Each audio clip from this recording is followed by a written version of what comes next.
Il y a une vieille légende japonaise qui raconte qu'il y a plusieurs milliers d'années, dans le centre du Japon, se trouvait une montagne au sommet plat, entourée d'une jungle dense. Et selon cette légende, cette montagne s'appelait l'endroit où l'on abandonne ses parents.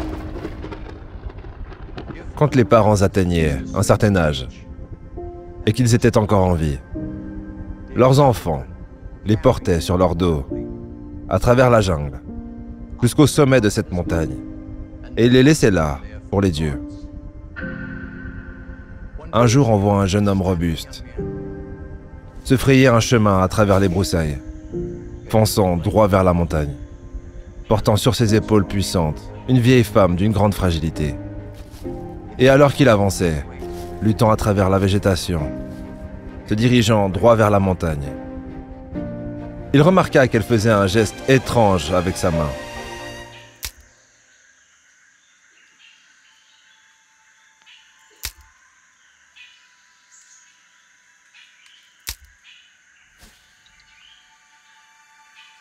Et finalement, il se retourna vers elle, mi-ému et mi-coupable de ce qu'il était en train de faire et aussi en colère contre elle, et lui demanda « Maman, qu'est-ce que tu fais ?» Et la vieille dame regarda son fils, les larmes coulant sur ses joues ridées, ses yeux pleins d'amour pour son garçon. Et elle répondit « Mon fils, je casse juste quelques branches et je les laisse tomber pour marquer le chemin, pour qu'après m'avoir laissé, tu puisses retrouver ton chemin jusqu'à la maison. Eh bien, j'ai bien peur que chaque jour qui passe, on se rapproche un peu plus de ce moment où quelqu'un va devoir me porter jusqu'à ma montagne. Mais avant que cela n'arrive, ce soir, si vous me le permettez, j'aimerais moi aussi casser quelques branches pour vous. Dans cet épisode, l'auteur Og Mandino, qui a vendu plus de 50 millions d'exemplaires de son livre « Le plus grand vendeur du monde », vous partage ses secrets du succès. Alors je vous propose de mettre tout ce que vous êtes en train de faire de côté et de prendre 20 minutes pour vous poser et succuler cet épisode qui va vous faire le plus grand bien. Et restez bien jusqu'à la fin de cette vidéo si vous voulez découvrir les 8 principes que vous devez absolument connaître si vous voulez mettre toutes les chances de votre côté et réussir votre vie. Et ça, peu importe ce que la réussite signifie pour vous. C'est parti. Les spécialistes de la mémoire nous disent, et ça secoue toujours les autres conférenciers quand je dis ça, les experts nous disent qu'on ne retient qu'environ 10% de ce qu'on entend 10 minutes après l'avoir entendu. Et je ne veux pas que ça vous arrive ce soir. Alors je vais vraiment, sincèrement, tenter de faire un miracle ici. Un petit miracle, oui, mais un miracle. Qui pourrait vous aider plus tard à vous souvenir de ce que je vais vous dire ce soir. À propos de ces deux mots très maltraités appelés succès et bonheur.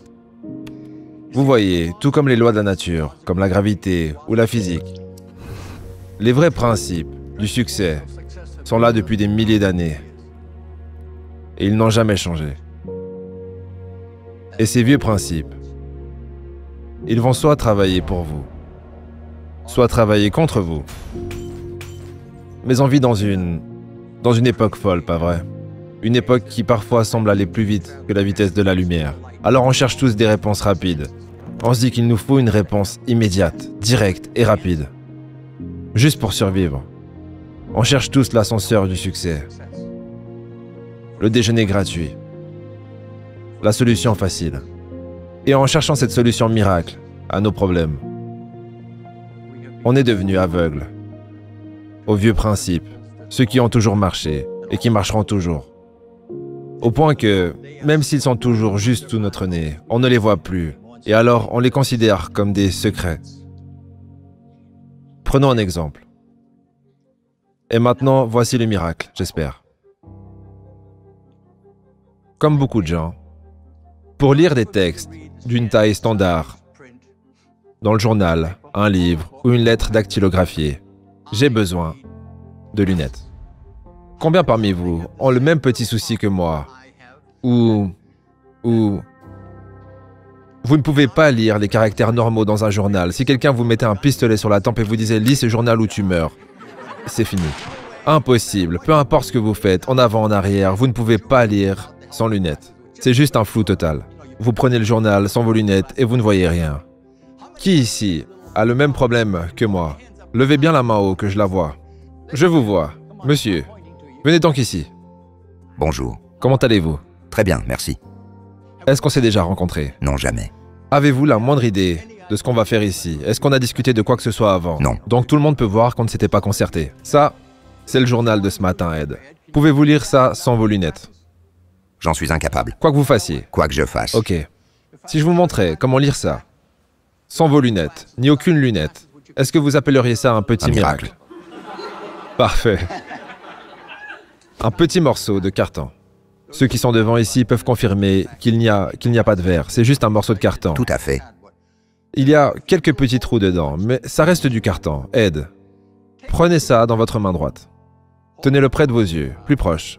Voilà, bougez-le un peu en avant, en arrière, et si vous arrivez à lire une phrase, allez-y. Prenez votre temps.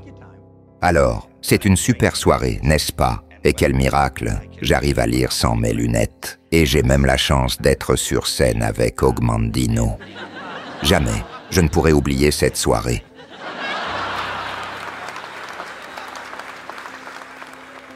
Alors pourquoi est-ce qu'on a fait ça? Ces petits trous, que vous les fassiez dans du bois, du métal ou du carton, peu importe. Quand vous regardez à travers, ça élimine tout le flou de vos yeux et ça vous donne la forme de vision la plus nette que l'homme connaisse. Vous savez, vous faites déjà un peu ça sans vous en rendre compte quand vous plissez les yeux pour voir mieux. Ce principe est connu depuis des milliers d'années. 400 ans avant la naissance du Christ. Les Chinois lisaient avec un objet exactement comme celui que je tiens dans mes mains. Les vieux principes, que ce soit la gravité, la nature, l'optique ou le succès, ne changent absolument jamais. La plupart des gens se jettent sur les dernières méthodes à la mode, mais ignorent bien souvent les principes. Et ça, dans tous les domaines confondus. Mais un principe est plus important qu'une méthode, parce qu'un principe bien compris peut créer 1001 méthodes, alors qu'une méthode sans principe crée souvent rien de plus que des déceptions. Si on prend l'exemple de la perte de poids, il y a les méthodes comme les régimes keto, jeûne intermittent, régime vegan, différents types d'entraînement, les cures détox et pire encore les brûleurs de graisse. Vous avez compris l'idée. Ça, c'est les méthodes. Maintenant, aucune de ces méthodes ne vous garantit le succès. Parce que les méthodes sont des outils, mais les principes, eux, sont des lois. Les méthodes changent, alors que les principes sont intemporels. Donc, dans l'idée de la perte de poids, quels seraient les principes clés à comprendre et à respecter pour garantir des résultats, peu importe la méthode utilisée? Eh bien, c'est très simple et ça se résume à un seul principe en fait. Vous devez être en déficit calorique. Peu importe la méthode que vous utilisez, ce principe est immuable. Après, si l'objectif est plus précis, donc au lieu de juste perdre du poids, vous voulez perdre de la masse grasse et par exemple construire du muscle, alors là, le principe sera légèrement différent. Ça serait plus quelque chose comme vous devez être en déficit calorique, équilibrer vos macros de façon appropriée et faire de la musculation orientée hypertrophie. Et bien sûr, on pourrait ajouter un deuxième principe pour augmenter nos chances d'atteindre l'objectif et ce principe serait plus axé par exemple sur l'identité et il dirait quelque chose comme « Continuez à m'identifier et à agir comme une personne qui n'est pas en surpoids ». Et on ne va pas utiliser la négation, donc on va dire une personne qui a un corps de rêve. Vous avez compris l'idée. C'est plutôt simple, mais souvent les gens mélangent 10 objectifs en même temps et ensuite ils confondent les principes et les méthodes pour atteindre ces fameux objectifs. Et malheureusement, ça mène souvent à une stagnation qui mène à de la frustration pour ensuite tout simplement abandonner. Notez d'ailleurs que dans notre exemple, on ne parle pas de santé, mais uniquement de perte de masse grasse et de gains musculaires. Si l'objectif était la santé, alors les principes fondamentaux seraient totalement différents, ou en tout cas partiellement différents. Tout ça est trop théorique, donc si vous avez un objectif, voilà ce que vous pouvez faire pour découvrir les principes qui vous permettront de l'atteindre. Vous allez pouvoir utiliser ce prompt dans le LLM de votre choix. Mon objectif est, insérez votre objectif ici, ensuite, notez, peux-tu me donner en une phrase complète le ou les principes clés à comprendre pour atteindre cet objectif. Ensuite, demandez simplement à l'IA de vous donner des idées de méthodes concrètes est de vous établir un plan pour commencer tout de suite du bon pied. Si la méthode proposée ne vous convient pas ou ne fonctionne pas, vous pouvez toujours revenir au principe de base et tenter une nouvelle approche. De cette façon, l'échec permanent devient tout simplement impossible. Le secret le plus important sur le succès que j'ai dû apprendre à la dure, c'est que la vie est un jeu. Oui, c'est spirituel et sacré, mais ça reste un jeu. Et vous ne pouvez en aucun cas espérer gagner à ce jeu, à moins d'en connaître les règles. Petit souci. Pendant qu'on grandissait, personne ne nous a jamais enseigné les règles. Pas une seule fois. Même pas pendant 30 minutes. Quelqu'un ne nous a appris comment se fixer des objectifs, comment se motiver soi-même et motiver les autres, comment faire face à l'adversité, comment utiliser notre temps de manière rentable, comment se débarrasser des mauvaises habitudes, comment accumuler de la richesse, comment gérer le stress, et bien plus encore. Alors la plupart d'entre nous deviennent de simples spectateurs du plus grand jeu de tous, écartés par les quelques chanceux qui, eux, semblent savoir ce qu'ils veulent. Et surtout, comment l'obtenir. Les pros, les performeurs, ceux qui connaissent les règles.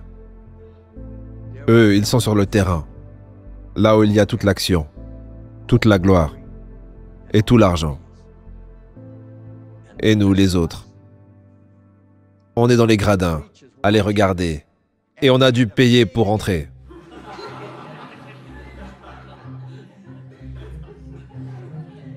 Ok, faisons un inventaire. Est-ce que par hasard, on aurait appris quelque chose pendant toutes ces années d'école qu'on pourrait utiliser dès demain matin si on voulait vraiment changer notre vie pour le meilleur, encore meilleur que ça ne l'est déjà? Bien sûr que oui. On a tous appris à lire. Et ça, c'est une capacité extraordinaire. Le pouvoir de lire, ça fera de véritables miracles dans votre vie. Carlyle a écrit il y a bien longtemps, « Ce que nous devenons dépend de ce que nous lisons, une fois que tous les professeurs en ont fini avec nous. » Et il a ajouté, « La plus grande université du monde. Ce n'est rien d'autre qu'une collection de livres. » J'ai un ami très cher, un orateur extraordinaire. Il se fait appeler Charles Tremendous Jones, et il est vraiment tremendous. Il répète toujours à son public, « Vous serez la même personne dans 5 ans qu'aujourd'hui, sans compter ces deux choses, les gens que vous aurez rencontrés et les livres que vous aurez lus. » Je le répète, dans 5 ans, vous serez la même personne qu'aujourd'hui, sauf pour les gens que vous aurez rencontrés et les livres que vous aurez lus. Un autre ancien secret que j'ai dû apprendre, dans la douleur et les larmes, comme tous les autres d'ailleurs, ça se passe ici et ça prend du temps. Mais vous ne pourrez jamais progresser dans votre vie tant que vous n'appréciez pas les atouts que vous possédez déjà. Et je le vois venir, à chaque fois que je dis ça, je sais que quelqu'un dans la salle se dit « J'ai des factures jusqu'au cou. Ma voiture tombe en ruine. On a un mois de retard sur le loyer. Les gamins parlent déjà de l'université. Et pendant ce temps-là, ce mec me parle de mes atouts. » Alors faisons un inventaire. Un vrai inventaire maintenant. Pour que vous compreniez à quel point vous avez de la valeur et vous êtes précieux. Et si vous le voulez bien, on va même mettre un prix sur certaines de ces choses que vous possédez déjà, en ce moment. Combien ça vaut de vivre dans un pays comme celui-ci? Vous voulez vivre ailleurs? Et votre métier, combien vaut-il? Si vous vous rappelez que probablement 95% de la population mondiale échangerait volontiers 20 ans de leur vie pour être à votre place. Et votre liberté. Mettez un prix là-dessus. Et ceux que vous aimez et qui vous aiment. Combien faudrait-il vous offrir pour les abandonner? Et vos yeux, accepteriez-vous 1 million de dollars pour vos yeux? Vos mains, vos pieds, 5 millions? 10 millions? Vous êtes vraiment plus riche que ce que vous pensiez, n'est-ce pas? Et si on devait vraiment vous le demander, vous ne changeriez rien de ce que vous avez, ce soir, contre tout l'or du monde. Votre cerveau est le plus grand scammer que vous rencontrerez dans votre vie. On surveille nos poches quand on se promène en ville, en espérant qu'aucun pickpocket ne puisse nous voler notre téléphone. Mais ensuite, on laisse ce téléphone nous voler notre vie, notre joie et tous ces moments qu'on aurait pu vivre. Le problème ne vient pas de votre téléphone, mais de votre cerveau. Pourquoi est-ce qu'on est obligé de perdre quelque chose pour en apprécier la valeur? Combien de moments de bonheur avons-nous loupés en cherchant le bonheur ailleurs? Et comment se fait-il que nous puissions passer des heures à regarder la vie des autres défiler sur notre écran, mais que nous ne prenions même pas 5 minutes pour contempler notre propre existence? Prenez juste une seconde maintenant pour prendre une grande inspiration. Et maintenant, rendez-vous compte que l'homme le plus riche au monde donnerait absolument tout ce qu'il possède pour faire ce que vous venez de faire s'il était en train de suffoquer. Bien sûr, ça ne veut pas dire que vous ne devez pas rêver, en vouloir plus ou simplement avoir des objectifs. Mais ne vous faites pas croire que le bonheur viendra après et que vous n'avez pas de chance pour l'instant. N'oubliez pas qu'au jeu de la vie, ce n'est pas celui qui a le plus, mais celui qui est capable de tirer le plus de ce qu'il a, qui gagne. Un autre vieux secret. Vous ne savez pas à quel point vous êtes bon. Les sages vous le répètent depuis des siècles. Vous n'utilisez qu'environ 10% de votre potentiel.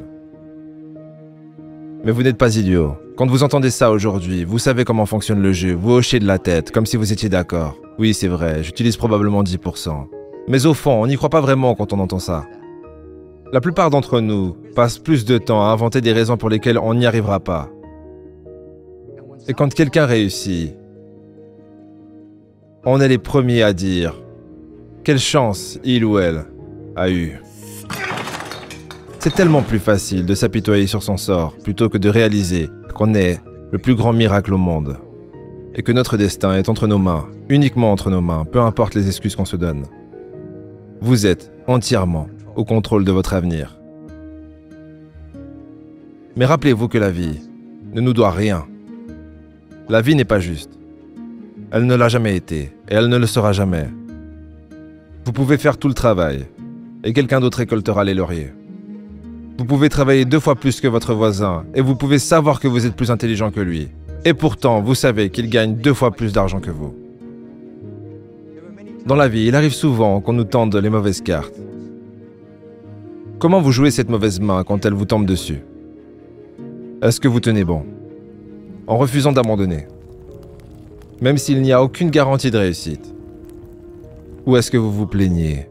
Vous vous apitoyez sur vous-même, convaincu que vos problèmes sont tellement pires que ceux de tous les autres?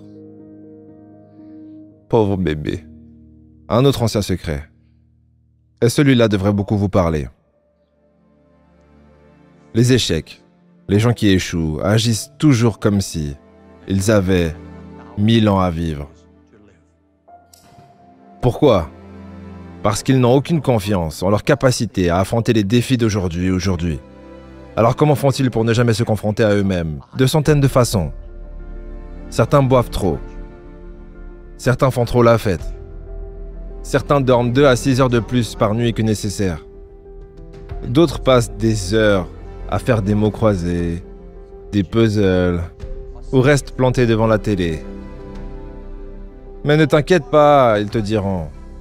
Je m'occuperai de tout ça demain. J'ai fait le tour de cette planète, vous savez. Et j'en ai vu des calendriers. Mais je n'ai jamais vu un calendrier avec un demain dessus. Ne traitez jamais le temps comme si vous en aviez une réserve infinie. Aucun d'entre nous a un contrat avec la vie. Il y a 2 mois à Mexico City, devant environ 12 000 personnes, je leur ai dit « Demain n'existe pas ». Et vous aurez dû voir la panique. Tout le monde se regardait en chuchotant « No mañana, para mañana ». Il y a presque eu une émeute. Vous l'avez entendu 1000 fois. Vivez chaque jour comme si c'était le dernier que vous aurez. Et c'est génial à faire. Mais il y a une autre partie que vous n'avez pas entendue 1000 fois et qui est tout aussi importante. Et j'aimerais que vous essayiez ça, demain matin. Oui, c'est merveilleux de vivre chaque jour comme si c'était le dernier. Mais essayez ceci demain matin et regardez votre vie changer. Elle changera presque immédiatement. Dites-vous que dès demain matin, dès que vous vous levez, commencez avec les gens de votre famille, puis toutes les personnes que vous croisez dans la journée, vos collègues, des inconnus, le caissier du magasin, toutes les personnes que vous rencontrez à partir de demain, vous allez les traiter comme vous ne les avez jamais traités auparavant. Vous allez tous les traiter comme si vous aviez un secret très sombre à leur sujet. Et ce sombre secret, c'est que ces personnes vont mourir à minuit. Maintenant, imaginez, si vous me croisiez demain matin et que vous saviez que j'allais disparaître à minuit, vous me traiteriez, je le sais, avec plus d'amour, plus d'attention, plus de bienveillance que vous ne le feriez d'habitude. Et vous savez ce que je vous rendrai en retour? Vous avez raison, exactement la même chose. Plus d'amour, plus d'attention et plus de bienveillance. Bien plus que ce que vous auriez reçu de moi normalement. Et si vous faisiez ça toute la journée, avec toutes les personnes que vous rencontrez... Merci d'avoir préparé ce café avec tellement d'amour. Je vous en prie. Et le lendemain, et le surlendemain, osez me dire que votre vie ne changerait pas pour le meilleur. Je vous mets au défi. Et ça vous coûterait quoi? Rien. C'est juste. Vous pouvez changer votre vie avec ce seul principe. Vous savez, ce principe semble intéressant, mais en même temps superficiel et pas réaliste. Jusqu'à ce qu'en fait, eh bien, ce jour arrive. On voit une personne qu'on aime pour la dernière fois, sans savoir que c'est la dernière fois. Ça m'est arrivé il y a pas longtemps. Vous ne la connaissez pas, elle s'appelait Ginette. Mais je l'appelais Juju depuis que je suis tout petit. D'ailleurs, c'était tout le temps la première à commenter toutes nos vidéos. Et elle écrivait pas premier commentaire comme certains le font, elle écrivait toujours un truc trop chou à chaque fois. Et ça me faisait presque honte, je dois dire. Quand il n'y avait pas beaucoup de commentaires, je me dis, mais à chaque fois on dirait qu'il y a une petite maman qui commente et tout, ça fait bizarre. En gros, elle était pour moi un peu comme une troisième grand-mère. Elle s'est occupée de moi quand j'étais petit, elle a soigné mes blessures quand je tombais, elle me portait quand je ne voulais plus marcher, et elle m'a aimé comme une mère. C'est joli. Oh, c'est joli ça. Oui. Puis le temps est passé, j'ai grandi, et on se voyait de moins en moins pendant une période parce qu'on avait déménagé. Mais dernièrement, on s'est revus un peu plus. Il faut savoir qu'elle était malade, et un jour après être allé la chercher à l'hôpital pour la ramener chez elle, j'étais avec Ludo, et ça faisait déjà 3 heures qu'on avait tout mis sur pause pour aller la chercher et passer un moment avec elle. On discutait, mais j'étais assez stressé par le temps. On était sur le point de partir, et là elle nous a demandé « Mes amours, vous pourriez juste me régler la télé ? Je ne sais pas comment faire. » Et là, j'ai ressenti une forte irritation. J'avais du travail, je me sentais en retard, mais je me suis dit tant pis pour le travail, et j'ai pris sur moi. On est resté un peu plus longtemps, Ludo a réglé la télé pendant que je discutais avec elle, et un peu plus tard, on est rentré. Quelques jours plus tard, j'ai reçu un message. Elle était décédée. C'est là que je me suis dit, pourquoi est-ce que j'étais autant pressé en fait? Qu'est-ce que j'avais de si important à faire? Heureusement, ce jour-là, j'ai pris sur moi et j'ai pris mon temps. Et on a passé un super moment avec Ludo et Juju. Je vous avoue que si je ne l'avais pas fait, le poids du regret aurait été plus lourd à porter. Mais je me dis quand même que si j'avais su, j'aurais passé l'après-midi avec elle. Je lui aurais dit à quel point elle comptait pour moi. Mais je ne l'ai pas fait. Je n'ai pas de regret en soi parce que je sais que c'est la nature des choses. C'est que lorsqu'on ne peut plus contacter quelqu'un, qu'on a toutes ces choses à lui dire. Malgré tout, je m'efforce de me rappeler tant bien que mal que je ne sais pas quand ça sera la dernière fois. Et même si j'ai parfois de la peine à être démonstratif, je m'assure au minimum de montrer à ma façon aux gens qui m'entourent qu'ils comptent pour moi et que je les aime et qu'ils peuvent compter sur moi. Et en retour, je sais que je peux compter sur eux et ça n'a pas de prix. Encore une grande vérité ancienne. Si vous voulez réussir, vous devez apprendre à vivre avec l'échec, les erreurs, les bourdes, les défaites. Vous ne pourrez pas les éviter. Mais si vous les laissez vous rendre frileux, au point qu'une fois tombé, une fois mis KO, Vous avez peur d'essayer à nouveau. Alors là, vous faites une erreur monumentale. Souvenez-vous que même les vies les plus réussies ont des chapitres d'échecs. Les seuls qui n'échouent jamais, on les connaît. Ce sont ceux qui n'essaient même pas. Ce qui ne te tue pas te rend plus fort. Eh bien, ce n'est pas ce que les dernières études sur la réussite nous démontrent. En fait, avoir un feedback positif après une action est essentiel et est corrélé à une plus grande probabilité de persévérance et de succès à venir. La bonne nouvelle, c'est que l'échec comme la réussite est en grande partie sujet à votre interprétation. Imaginez avoir essayé quelque chose de nouveau. Comme nous par exemple, dans notre dernière vidéo, on a essayé un format plus documentaire. Même si la vidéo avait totalement floppé. Est-ce que ça aurait été un échec pour autant? Pas forcément, parce que le simple fait d'avoir testé quelque chose de nouveau peut être considéré comme un succès en soi. Et non seulement cette prise de risque est une forme de succès en soi, mais maintenant on a des données plus précises sur comment est-ce que vous avez réagi en regardant cette vidéo, ce qui nous donne un avantage analytique concret pour la suivante. Personnellement, j'avoue que je suis partisan de l'idée qu'il est bon d'être dur avec soi-même. Mais d'un autre côté, il est crucial de vous offrir une forme de renforcement positif. Alors ne soyez pas trop pressé de crier à l'échec la prochaine fois que tout ne se passe pas comme prévu. Et demandez-vous si en fait, il ne se cache pas la graine de votre prochain succès dans ce soi-disant échec. Encore une fois, vous retrouvez le documentaire sur notre chaîne YouTube, je vous encourage à aller le voir rapidement parce qu'il y a un groupe de personnes qui fait tout son possible pour qu'elle soit supprimée. Et je vous laisserai me dire d'ailleurs si c'est un échec ou un succès selon vous. Un autre secret. Et celui-là, j'ai bien peur qu'il reste un secret pour beaucoup. Aucun homme, aucune femme n'est une île. Le succès ne peut absolument pas être atteint tout seul. Mais qu'est-ce qui te prend, mon Dieu? Demain. On pense à demain. Il sera trop tard demain. Il n'existe pas d'homme qui s'est construit seul ou une femme qui s'est construite seule. Nous avons tous besoin d'aide. Pour réussir. Pour grandir. Ou pour se remettre d'un désastre. Il sera trop tard demain. C'est maintenant ou jamais. Nous avons tous besoin d'aide. Personne, souligné, personne ne réussit tout seul.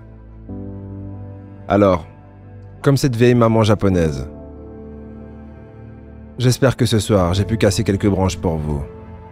Prenez de quoi noter, vous allez maintenant découvrir 8 principes universels et intemporels, et vous allez pouvoir identifier si ces principes travaillent actuellement pour vous ou contre vous. Principe numéro 1. Si tu veux accélérer, fais une chose à la fois. Ton potentiel de réussite pour une activité sera divisé par le nombre d'activités différentes que tu fais en même temps. Principe numéro 2.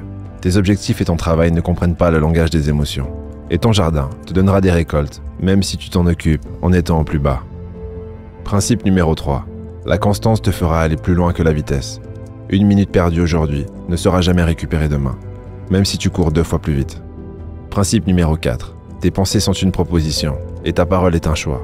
Les mots que tu décides de prononcer façonnent ton monde bien avant que tes actions ne suivent. Principe numéro 5. Rien ne résiste face à une persistance infaillible. La rivière trouve toujours son chemin vers la mer. Les obstacles la ralentissent certes, mais sans jamais pouvoir l'empêcher d'arriver à destination. Principe numéro 6. Les racines d'un arbre puissant s'enfoncent dans l'obscurité silencieuse, bien avant que ses branches ne touchent le ciel. Ce que tu fais dans l'ombre est ce qui te permettra de briller dans la lumière. Principe numéro 7. Ce que tu nourris grandit sans exception. Tes pensées négatives comme positives sont des graines qui donneront exactement le fruit que tu as semé. Principe numéro 8. Le vent le plus fort ne plie pas le roseau qui accepte de danser avec lui. Ta flexibilité et ta capacité à lâcher prise face aux événements que tu ne contrôles pas déterminera ta capacité à rester debout. Ah, et pour ceux qui se demandent ce qui est arrivé à la vieille maman japonaise, ne vous inquiétez pas, elle va bien. Au prochain épisode.